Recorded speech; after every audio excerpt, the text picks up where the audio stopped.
mabonti na tuna vibali vyote sawa, lakini unaposhusha abiria unakuja unakamatwa, unaambia ni wrong parking. Askari anakukamata anakuchukua jiji, anaenda kule anakuambia utoe 70,000. Sisi tumechoka, kama ni hivyo waende Bolt tufungiwe, sio tunafanya kazi. Waende LATRA.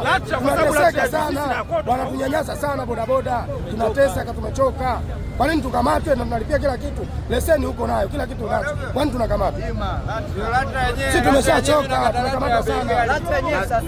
Na sisi tunapoingia mjini sio kwamba kusema labda sisi kule tunaenda kupaki. Ama sisi tunaenda tunachukua abiria tunatoka. Lakini wewe unaenda abiria unayenyuma unajua tu huyu muda wote atasimama. Unaviziwa, unaweza ukasema kama umeiba simu ya kiongozi gani sio. Yaani mpaka unauliza nyie vipi? Anakuambia kukamata tu anakuambia toa 70,000. Okay. Kwa hiyo mkusanyiko huo mmeweka pikipiki hapa mna kwa lengo gani? Mmegoma ama mmezuia barabara? Hapana, hapa haijaletwa pikipiki. Yaani hapa ilichotokea kuna jiji walimkamata mtu. Sasa mkusanyiko wote huu unaona jiji sio kwa kushirikiana, wanataka kugombana hapa kupigana, yule kapigwa ndo kakimbia.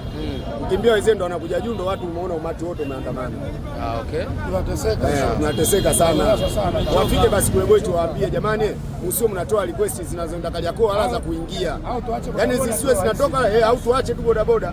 Kwa sababu mimi nina umeona LATRA nimelipia. Kwa baada ya wenzenu kukamatwa ndo amepigwa. Na ameondoka na pikipiki yake amechukua ameondoka. Dola la jiji. Sasa hivi wamemwona askari wamekataa.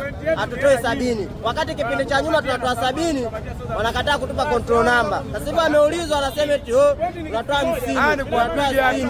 60 alini 70 tumetoa, wengine tumeshika zaidi ya mara 5. Tunaomba msamaha hataki. Sasa sisi tufanye kazi gani? Sisi tumewachoka.